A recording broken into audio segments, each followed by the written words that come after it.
Hello and welcome everybody to this episode.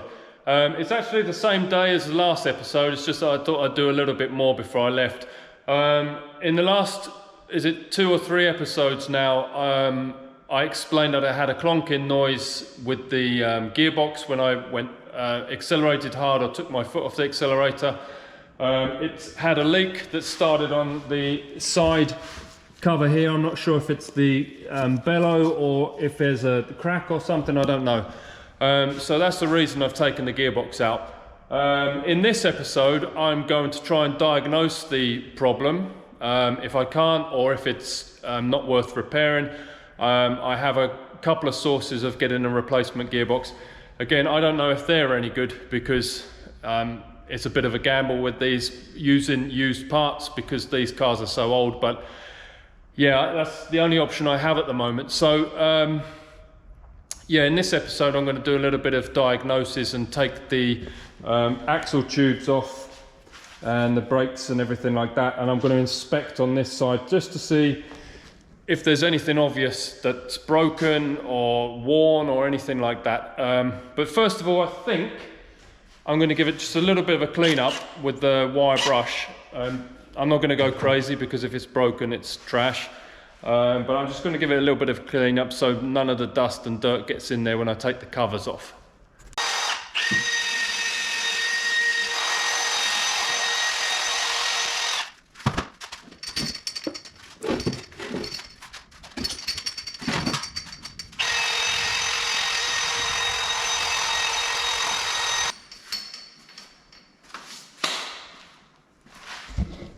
Right, so it's not perfect, but it's better than it was. Just get the worst of it off. It was absolutely caked in mud. You can actually see also that somebody at some stage has painted it black. So maybe it's from a race car. Right, so first up is removing these bellows. So with just a flat blade screwdriver and a 8 or 7 millimeter socket.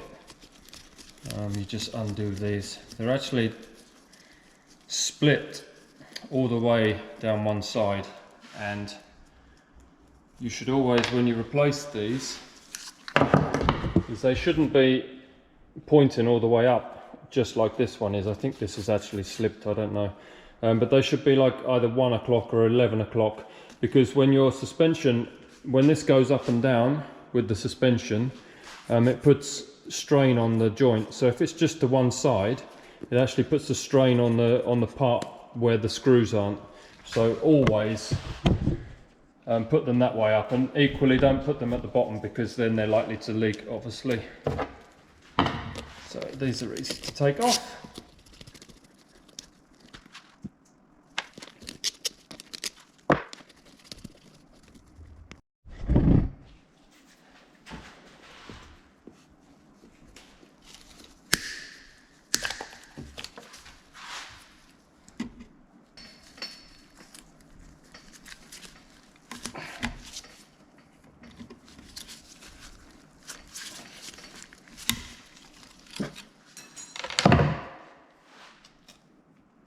And there you go. A little bit of oil in there still. Just move that to one side. So now you can see inside here, if I move this, it has like this cup that fits against this cover, and it's obviously lubricated, but that's what happens when your suspension goes up and down. So like I said before, this is just a tube that the axle sits inside. So the next thing to do is maybe undo these 4 bolts, and we can take the brakes off, and then the bearing from inside. Look at that. That's just some of the mud that I just scraped off of this. Probably like, I don't know, how old is this car? 50 something years worth of dirt. Oh man. Damn it. I hate getting dirty hands. fresh protection and a 14mm socket. And we're ready to take these bad boys off. So we take these 4 off and then the whole thing should just slide off.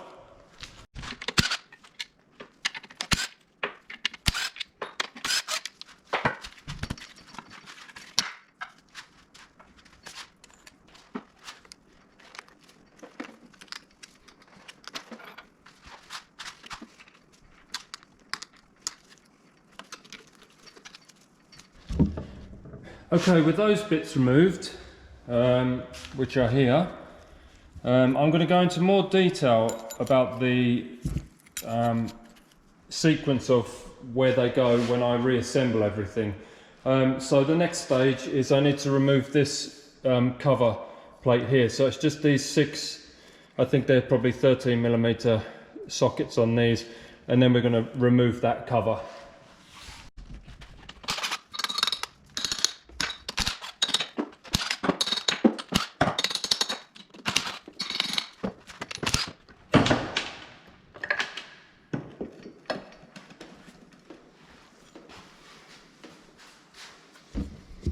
Okay, with that cover removed, you can see that you have gasket here, and then you have this plastic cup thing underneath that it like slides against.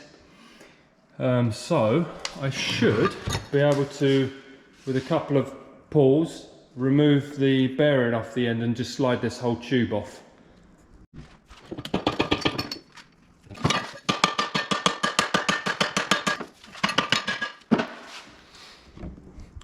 Okay, I just used the nylon mallet and tapped it off. It wasn't hitting it too hard, but I've had it before where these bearings will just slide off really easy, but obviously in this case it needed a little bit more extra persuasion. So there you have it, with the tube removed. There's your axle shaft, and then you have this little plastic thingy that you take off. But that's not all. You can't just slide this out now. The next stage is to remove this cover plate. This is the one in the previous video, as I said, that can crack because when the gearbox is under load, it can cause stress on this plate and it can crack. But obviously I've got a standard car, it's not got a lot of power. So I would be surprised, but you never know. If something has come loose inside, it could have put extra pressure on the plate and cracked it. But, well, this is the next thing I need to remove now. So again, 13mm socket.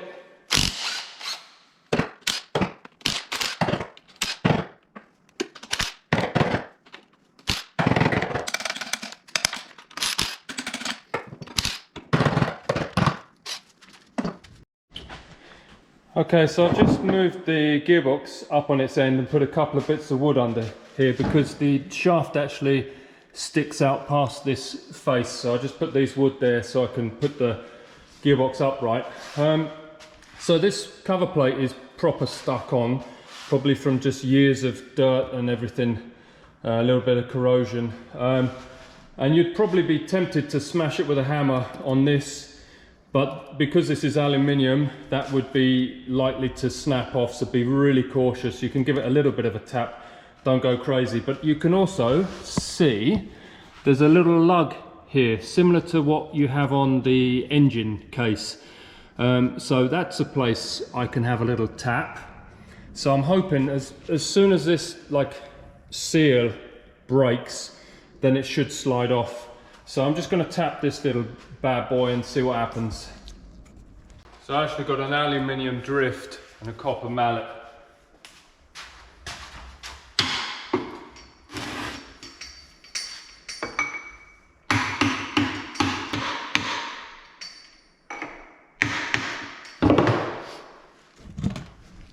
So you can see when I'm tapping from this side, I'm going right up against the edge there, so not right on the end of here because it's more likely to snap. But you can already see, just from tapping it a little bit, it's broken the seal and it's coming apart. Also, don't be tempted to stick a screwdriver in there and wiggle it because you'll damage this face, which should be dead flat, to create a seal. So just go, you know, little by little, little patience and it should come off. So there we have it. That is now off. A little bit of a gush of oil come out. Imagine if I hadn't taken that second drain plug out, there would have been a waterfall of oil coming out. So anyway, now we can see more about what's going on.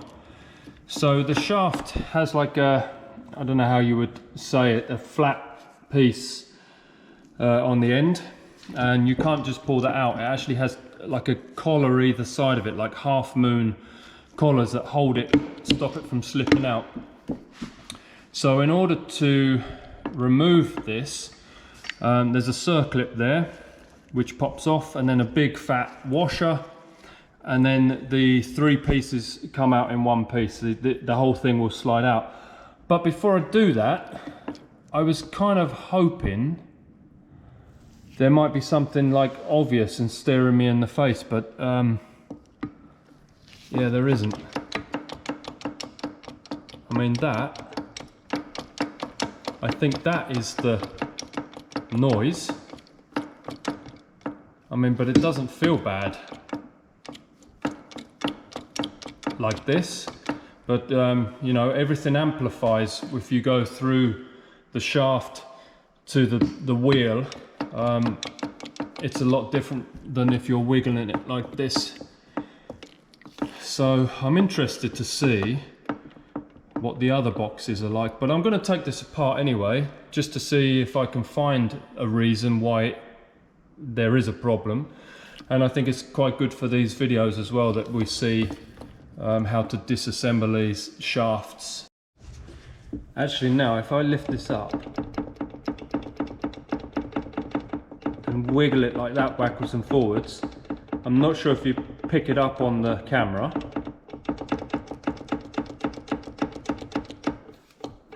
but I think there is a problem here.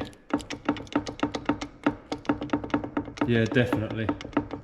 Okay, that's good news, not a waste of time then.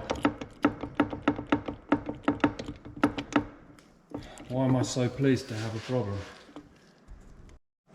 Something else I just thought of, what you could use is like a nylon wedge or something, and put that between the two faces and tap it with a hammer either side once you crack it open. So that's something you could do.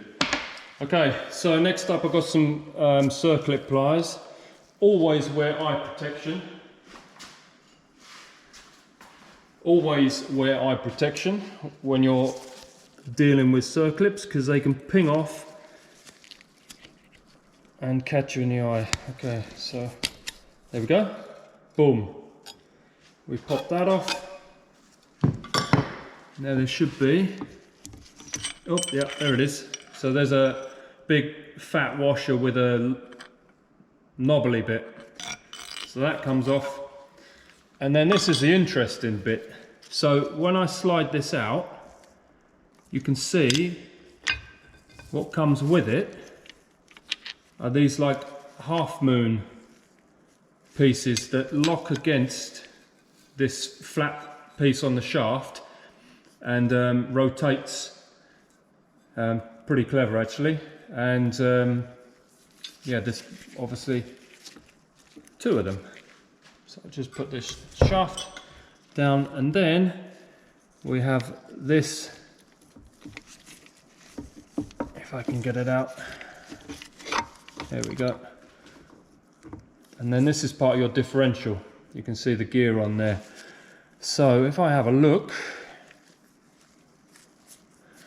I mean, I don't know, it doesn't look like there's anything obvious. They're not like sharp. They normally get really sharp if they're worn, you know, but there's no sharp edges. Everything's pretty clean. I don't know. I think I'll just have to do the same on the other side and see if there's anything obvious. Okay, I don't know if you can see, if I can get the torch in the right position, but there you can see your gears of the diff. And again, there's not like any, there is some dirt here actually, look. There is some dirt in there, but hey, These feel really rough. But I'm not sure if they're supposed to. Just a thought. Thought I'd bring this up. One thing to be cautious about if you're using a lift like this is I've just taken the engine and the gearbox out of the rear of the car, which is like a lot of weight. So you have to make sure that when you do that, the car's not going to flip forward. So always make sure that you have it like, you compensate for that basically. Put a ratchet strap if you're not too sure, because, you know, I could have dropped the engine out of this and the car flips up because the weight is now more at the front than at the back. So just be really cautious of that. And there was one more thing I was going to add. Oh yeah, a little tip. Because these bolts are so rusty and dirty, when you take them off, they get stuck in the end of your socket. So then you can just gun them on a little bit like that. You see? Stuck. Not stuck.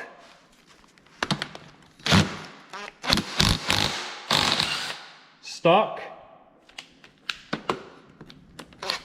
Not stuck. Brilliant. Let's crack on. Okay, this looks a bit suspicious actually. Look, I've taken this cover off on this side, Crocs, and you can see that there's this like line of dirt. I mean, I guess there would be some build up of dirt from wear over 50 odd years, however old this car is. It 58 years old? But yeah, I don't know. But now I have this side off. I'm just going to take the whole diff out and then remove this shaft. Okay, so I just took the rest of the diff out, and it's just a bit of dirt there. I mean, I'm no expert with these gearboxes, but there is some wear. If you look on this side, it looks quite shiny, right? On both sides. So there is definitely some wear on the main ring gear. But this is what I was talking about. I'm still not sure if you can pick this up on the camera, but both of these gears are definitely worn.